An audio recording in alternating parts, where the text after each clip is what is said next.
Hello friends. आइए सीख आइए अपने एकेडमिक एजुकेशन, जो लोग एकेडमी एजुकेशन में हैं वो भी हमारे साथ जुड़िए, और जो एकेडमिक एजुकेशन से आगे जा चुके हैं, कहीं पीछे कुछ कमी रह गई है उसको भी सुधारने का मौका मिलेगा और अपने जनरल नॉलेज को भी इन्हेंस करने का मौका मिलेगा। आइए, सोशल साइंस मास्टर मैं हूँ शाइस्ता। हम एक टॉपिक चला रहे हैं जिसमें हमें प्राचीन भारत की जानकारी किन रिसोर्सेज से मिलती है।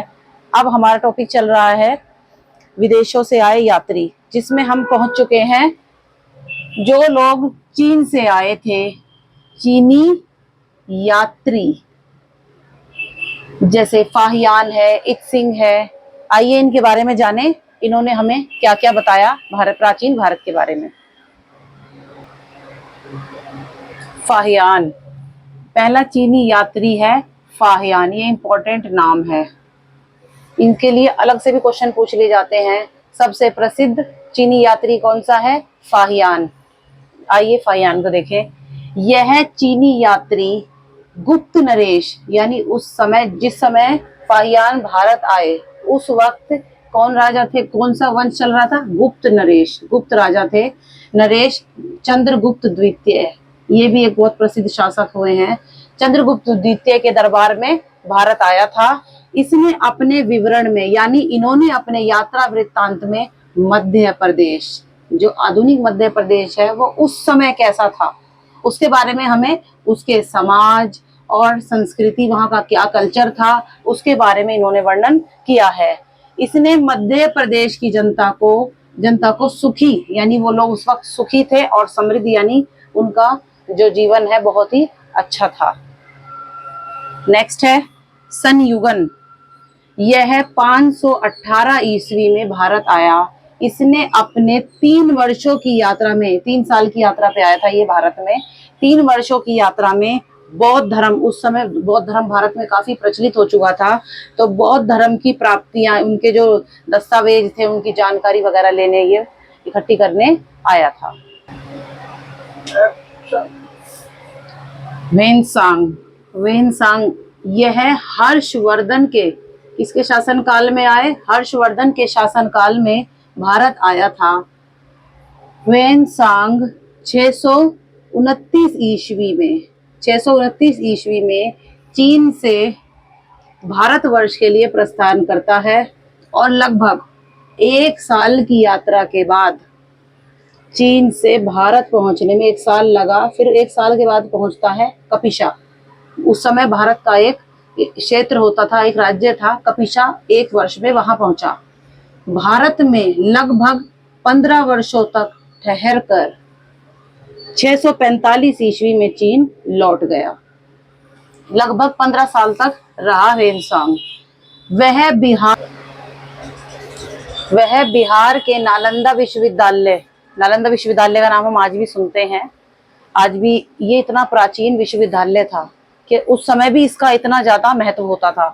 वह बिहार के नालंदा विश्वविद्यालय में अध्ययन करने, यानी यहाँ स्टडी करने, भारत के बौद्ध ग्रंथ, अभी हमने पिछले उसमें भी पढ़ा था, पिछले लेखक में, कि वो भी कि उस समय बौद्ध धर्म इतना ज्यादा प्रसिद्ध हो चुका था कि बौद्ध धर्म ने विदेशियों को भी अट्रैक्ट किया यहाँ पे इनके बारे में जानकारी लेने के लिए।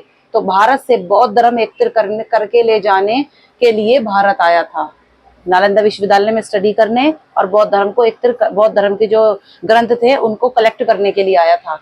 इसका भ्रमण वृत्तांत जो है वो सीयूकी, किस नाम से? सीयूकी। अगर कहा जाए ये सीयूकी क्या था, तो सीयूकी किसका ट्रेवलॉग है?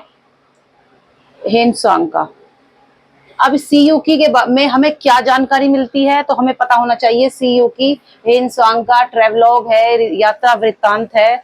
उन्होंने, वो हर्षवर्धन शासन काल में भारत आया था, और उसने वो 15 साल तक भारत में रहा, और वो 1 साल की यात्रा करके 629 में चीन से प्रस्थान करता है, और 1 साल में भारतीय राज्य कपिशा पहुंचता है। तो ये सारी बातें हमें सीयूकी में मिलती हैं।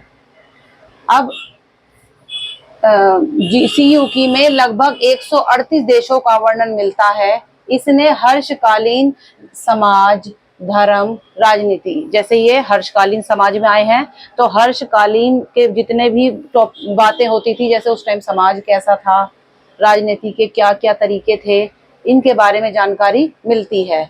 इनके अनुसार सिंध का राजा शूद्र था। चौथा चीनी यात्री है इत्सिंग। चीनी यात्री इत्सिंग, यह 7वीं शताब्दी के अंत में यानी 7th सेंचुरी के लास्ट में भारत आया था। इसने अपने विवरण में, अपने ट्रेवलॉग में नालंदा विश्वविद्यालय, अभी हमने इससे पहले कौन सा विश्वविद्यालय जाना था, कौन सा बताएंगे? तो ये विश्वविद्यालय के जो नाम है इनको भी आपको ध्यान में रखना है। नालंदा विश्वविद्यालय, विक्रमशिला विश्वविद्यालय तथा अपने समय के भारत का वर्णन किया है। यानी कि शायद ये सिर्फ विश्वविद्यालय ही घूमने आए थे, स्टडी करने आए होंगे, बुक्स देखने आए होंगे, तो इनका मकसद यहाँ शायद पढ़ाई करने का ही था। और जब आए हैं तो सारा भारत घूमने के बाद इन्होंने भारत उस समय कैसा था उसका भी विवरण हमें दिया है। तो फ्रेंड्स, यहाँ पे चीनी यात्री जो हमारे थे वो कंप्लीट हो गए हैं।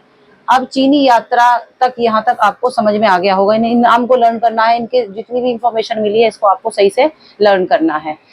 तो मिलते हैं अपनी नेक्स्ट क्लास में, जिसमें हम पढ़ेंगे अरबी लेखक। सब्सक्राइब कीजिए और कमेंट कीजिए, लाइक कीजिए।